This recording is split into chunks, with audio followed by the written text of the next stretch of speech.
Hello, Topians of the world. This is how I made all the 12 covers for Resudek's daily routine music project using a cell phone, AI, and some home materials. So, let's go.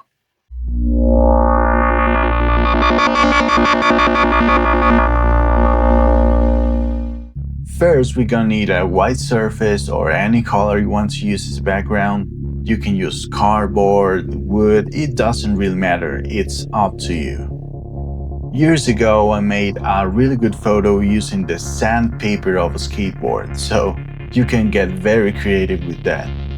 Then we're gonna need a source of light, which in this case I'm gonna use my desk lamp.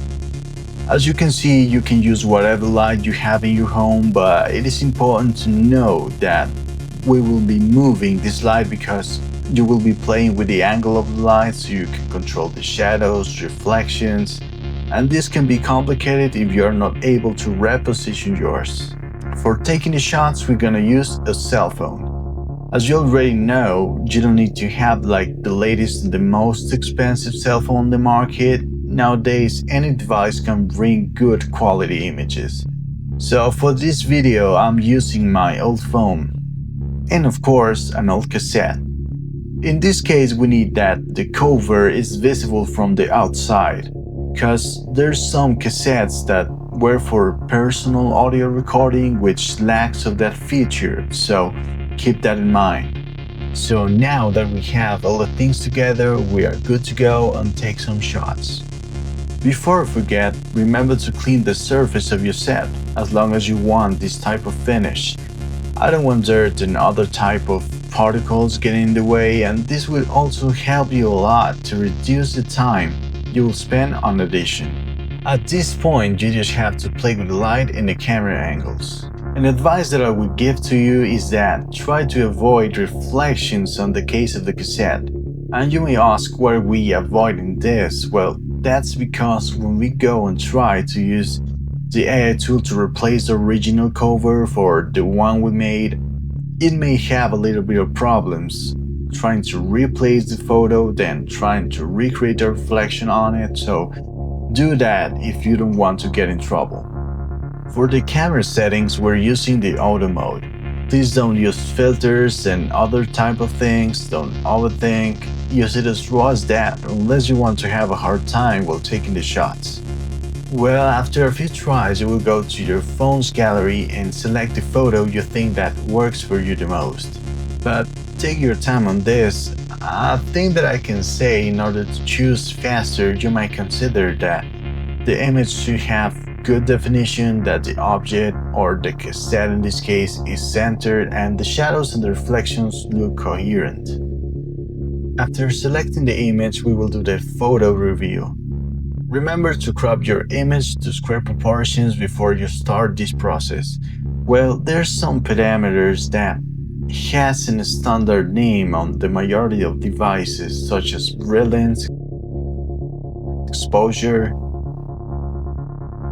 contrast, tint, and warmth.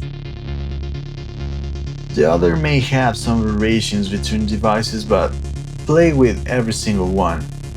Before you save the new image, try to duplicate the original one so you can make new reveals and then choose the perfect one.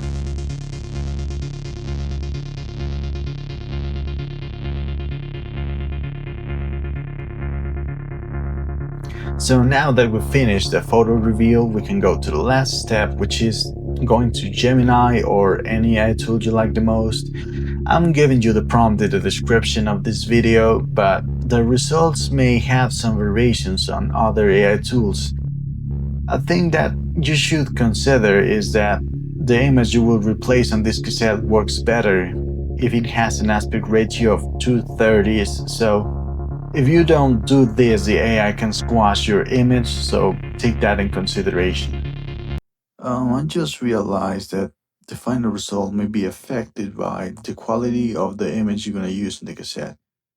What I'm trying to say is that, as you can see, we have the original photo and then one with a vintage filter. As you can see, the original one has like a pretty unrealistic result. at least from my perspective. So if you are having trouble with that, please consider to apply a vintage filter to your original image before you use the prompt. Well, guys, this is the final result. As you can see, you can replace any image you want and do whatever you want with this image and prompt. And as you can see also, the image and the AI, you are combining two different techniques, like taking the photos and then using the AI as tool, because I think that AI is a very powerful tool, but it also needs like that human touch, for getting the result you want, at least the results I want. So take that in consideration for future works, and please don't hate the AI just because being like artificial. Don't be afraid of using it. And yeah, that's it for this video. I will be uploading more content like this, so stay tuned and leave a like. Goodbye.